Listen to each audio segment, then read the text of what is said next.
Welcome everyone to a new video, which is going to be about how to implement dependency injection with Koin in Kotlin Multiplatform, specifically Compose Multiplatform, where we share the UI in all the platforms that we target. And let's first understand what dependency injection means. Simply, dependency injection is passing an instance variable to an object that depends on it or that needs it. Let's say we have a repository that needs to get some data from a database. So this repository needs a database client. And what we do is we pass this database client to this repository, and that's dependency injection simply. The repository depends on the database client, so the database client is the dependency because of course the repository depends on it, and we pass that database client to the repository in the constructor. In other words, we inject it, so that's dependency injection. And of course we do dependency injection all the time, but now we're going to use Koin, which is a library that simplifies this process. And I will show you how to provide platform specific dependencies and inject them to the classes of course that need them. And the reason why we use a library for dependency injection is because it simplifies this design pattern. Because if we want to do it manually, then we'll have some more complexity. For example, if we want to create an instance of a view model, we need a factory, we need to bind that to a specific lifecycle.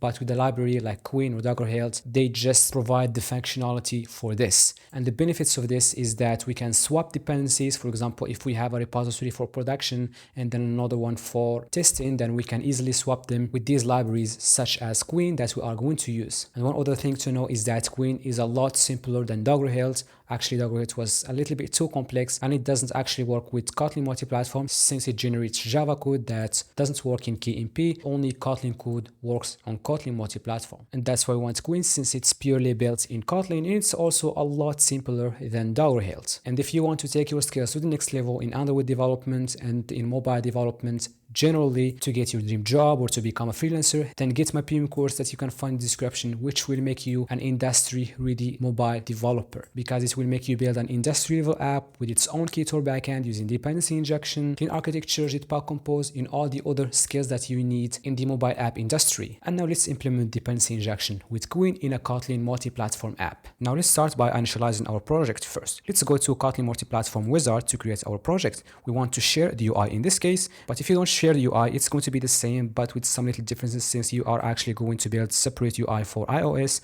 But in this case, let's just share the UI, and let's give it a name. For example, Koin DI. With the package name, let's say AG apps, and then download the project. And then after downloading it, go ahead to extract it and open it in Android Studio. Then we want to choose here project view.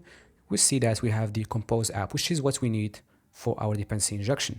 Let's first add the dependencies we need. Let's go to build.gradle.kts, but also to our libs.versions, where we'll add our dependencies. We can of course update these since they need to be updated. And I'm actually going to show you a real life example where we are going to use an HTTP client and inject that to our repository, and then inject the repository implementation to a view model to get the data we need from an API with the HTTP client. So let's add the two versions we need first, which are for Ktor that we can use to make API requests, and Koin for dependency injection. I will of course leave you the source code in the description. You want to go there and then paste these dependencies, which are for Ktor, all the necessary ones. For example, OK HTTP, which is the engine we use for Android, and Darwin, which is what we use for native, in this case iOS, and then other things that we need, for example, serialization, login, whatever you want to use. And here we have the Koin dependencies, like what we need with a view model. And then we want to go down to paste a bundle for Ktor, since they are all going to be bundled in one place, and sync the projects.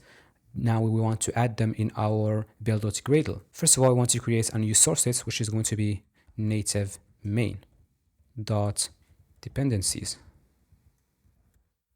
Now let's start with the common main source set, and we want to add these dependencies, which are the Koin Compose, Koin Compose view model, and Koin Core, which is just a core set of libraries for Koin. We're going to use API since we want to provide this Koin Core also for all the modules that depends on common main, in this case Android main, and so on.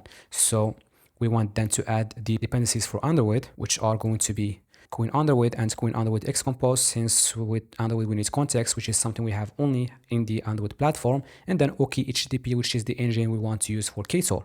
And then we want to add one last one in native main, which is going to be the Darwin engine for Ktor.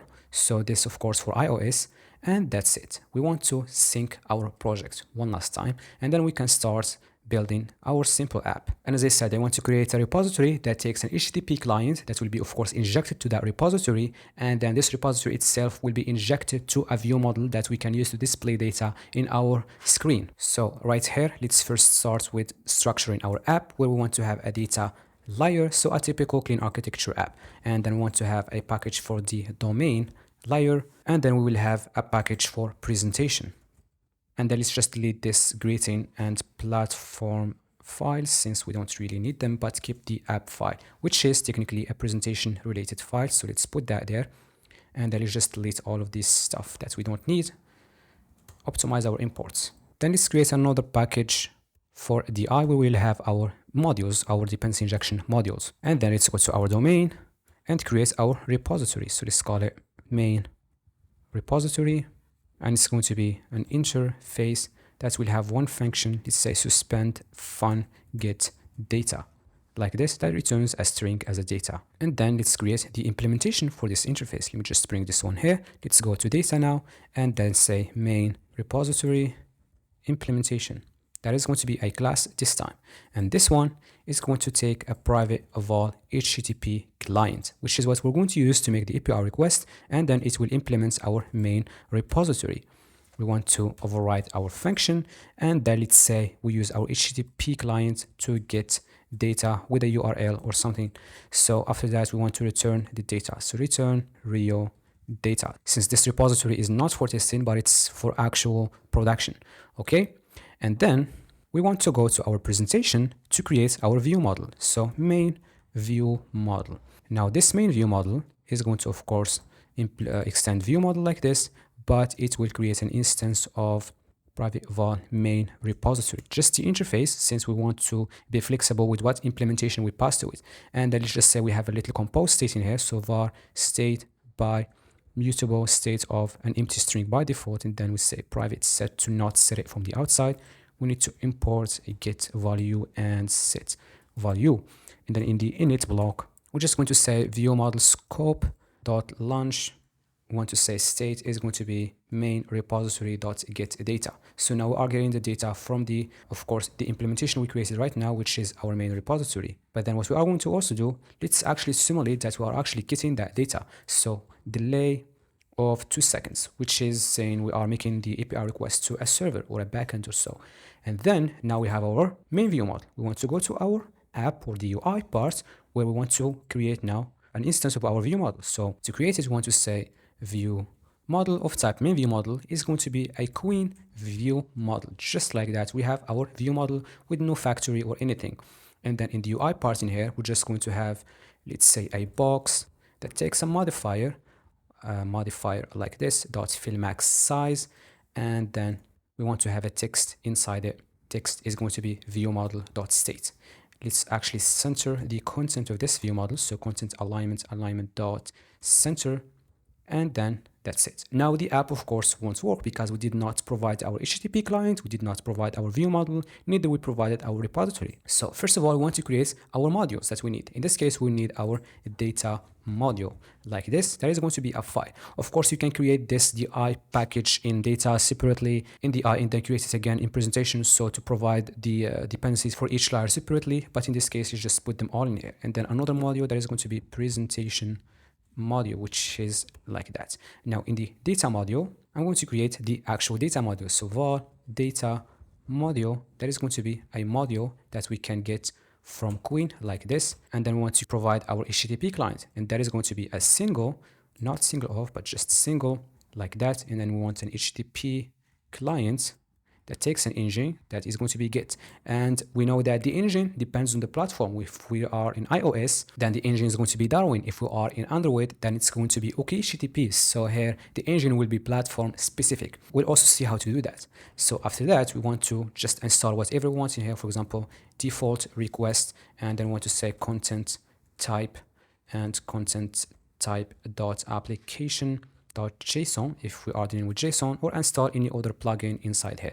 So this is just an example. The next thing we want to create is our repository, which is going to be a single again like this, and then we can say it is of type main repository, but the implementation is going to be main repository implementation like this, and then git. So whatever we have in here, we just pass it with git just like this. So even if we have an extra dependency in here, for example, private var something of type, anything, and then we can just say git to pass it. But why would we do that if we can do it in a different way, which is going to be like this? Let me just delete all of this and then say single of double comment my main repository implementation dot bind that to my main repository. And it's the same without actually using that get if we have a lot of dependencies to pass. So we don't actually need that. Now created the HTTP client and the repository, but we still don't have the engine, which is platform specific. For that, we want to create an expect var platform data module. That is going to be a module. So what we are going to do is we want to create a specific platform data module. In the Android platform, we are going to provide the OK HTTP client, and in iOS, we are going to provide Darwin as the engine. So let's create that. Let's go to Android main, Kotlin, and then create that right here. So let's start with package structure, which needs to be the same. So in this case, we are interested in the I. And then let's also create the other ones and then delete this platform Android thing that we don't need. Let's also create the presentation package, and main activity needs to go there since it's presentation specific. Then inside here, let's create our file, which is going to be Android data module. Now it's actually going to be actual var. Let's copy the name, which is platform data module like this. That is going to be a module. And then in here, what we want to provide is our engine. The engine is going to be single, not single off this time, but just single. And the type is going to be HTTP client engine, which is this one. It's going to be OK HTTP.create. And so that's the engine we need. Now I want to copy this DI, the whole thing, go to iOS main to provide it as well. So paste it right there. And in here, it's going to be named iOS data module. Now in here, we're not going to use it, but what we do have is Darwin. This one, that's the engine we use for iOS. And suddenly, here in our common data module, we actually have the engine since we provided it for both platforms with the platform data module. And now we still need some setup for Android, and that is we want to create the app class that needs to extend application from Android, and then we need the constructor. We want to override the onCreate function like this. Before that, we actually need to create the initializer of Koin. So for that, we want to go to di again and then create a file called init Koin, which is the place where we initialize Koin. And it's going to be just a function init Koin that takes a config of type Koin app declaration that is going to be nullable, because in Android we need to pass a specific configuration, but in iOS we don't really need to, so that is nullable and optional. And let's open this function where we want to start Koin. We want to say config.invoke this, and then we want to provide our modules. That is going to be, first of all, our data module, followed by our platform data module, and then our presentation module, which is probably not created yet, maybe. Let me just check that out. So we don't have that yet. var presentation module, that is going to be a module like this. We'll also create another module that is going to be a platform specific presentation module for a use case in which maybe we need something that is only for presentation. So expect var, and then let's say platform presentation module that is going to be of type module from Koin. And then we want to go to our init Koin again, where we want to pass our presentation module and then our platform presentation module. So these are the four modules that we need. Now in here, we want to create, of course, the actual modules for the both platforms. So let's copy that and just paste it here. Let's call it Android presentation module. Let's delete this and then say it's actual like this, just actual var, and it is equal to a module. The next thing, we want to copy this, go to iOS, paste it, and then again, let's just name it iOS. And then maybe we have an error. It's because we have two vars in here. Let's just delete that. So if you have some specific thing that is only presentation related, then you can definitely provide that right here. And module is actually going to be like this, not uppercase. That's going to be the same for iOS. Module like this. We can optimize our imports, always attempt to optimize your imports. The next thing is trying to actually initialize Koin in our Android app. So here we're going to call our init Koin. The configuration is going to be like this, which is Android context, which is something that we need only in Android and apps. So we just refer to the application. And then we want to go to our manifest of Android and then register our application class like this. Now we have Koin set up for Android, and we have it also set up for iOS. But now let's set it up for iOS. Let's first delete this unnecessary platform file, and then inside our compose UI view controller, let's open it like this. Configuration is going to be init Koin, and we don't need to pass any configuration, and that's it. Now Koin is also initialized in iOS, but as you can see, we made that configuration optional since in Android we did need it to pass the Android context. That's something we have in Android only, but we didn't need it in iOS since we don't really need any other configuration. Now let's also bring this to a new line, and this app is just the start of our app where we show the UI and create our view model and so on. And now let's just make sure that everything is provided. So we have our repository, we have our HTTP client with the engine. What we're missing is the view model. So we're going to create view model of like this, and it's going to be our main view model, and then start that with double comment. So now our view model is also created. That takes an instance of our main repository, which is what we provided right here, which is the implementation main repository implementation. The next thing is let's run the app and see if we are actually getting what we returned in here, which is Rio data. Okay, so the build failed because we need to increase our SDK target, whatever that is, to 35. So let's just go here, and then in here Android compile SDK is going to be 35 and target SDK 35 as well. It's weird why I didn't create that from the wizard, but let's rerun the app. After 2 seconds, we did get Rio data. Everything is working fine. Now, the power of Koin and the whole dependency injection design pattern is we can swap dependencies as we need. So now this is production, which is the code that we are going to deploy to Google Play or wherever we're going to use it in. But let's say we are just trying to test. Now, obviously, in testing, we're not going to use our Rio backend to test the app. That's nonsense. And what we'll do is we'll create a fake implementation of our repository, and then we'll just return some dummy fake data. So let's copy the main repository implementation, and then let's call it, for example, fake, or actually keep main, but let's say fake repository implementation, where we don't need any HTTP clients since we're not going to use it, since this is just for testing. We want our test to be fast, so we want to delete this delay, and then we want to return fake data for testing, optimize imports, and then we can use this repository for testing purposes. We want to go to our data module, and usually in testing, we'll be in the testing environment. We will have just a fake data module just for testing, and in that place, we are actually going to provide the fake main repository implementation. So we won't actually use this one, so we can delete it. And if we rerun the app, we should see the fake data really quickly, as you can see. Now, what I'm going to show you is just an example if we want to have the context in a class. So let's say in our app, we want to show our toast like this. So let's say toast, but unfortunately, we don't have that in Compose Multiplatform since that's specific to Android. And what we're going to do is just create a toast for both platforms. And so let's create a little class here called toast that we want to use. So this class is going to be, of course, an expect class since we'll have different implementations for each platform. So copy this class toast, paste it in presentation Android, and it's going to be now an actual class toast. And let's just create a function here called fun show, and it just takes a text of type string, and then assume that we are showing some toasts in here, like toast like this from Android widget dot make text, and then the context, which is what we need. And in this case, we can get it by saying here Koin component, and then the context is going to be private val context of type context like this, and then by inject. That we can only get if we actually have these Koin components, otherwise we can't get it. And you may say, why not just passing the context here? Because if I say private var context, that would be more logical. But if we go to the expect part, where we actually then need to say that it takes a private var context, which is something we don't have in a shared module. We only have that in in Android. So we need to actually do it like this, which is going to be in any way injected with injecting here. So we'll have the context.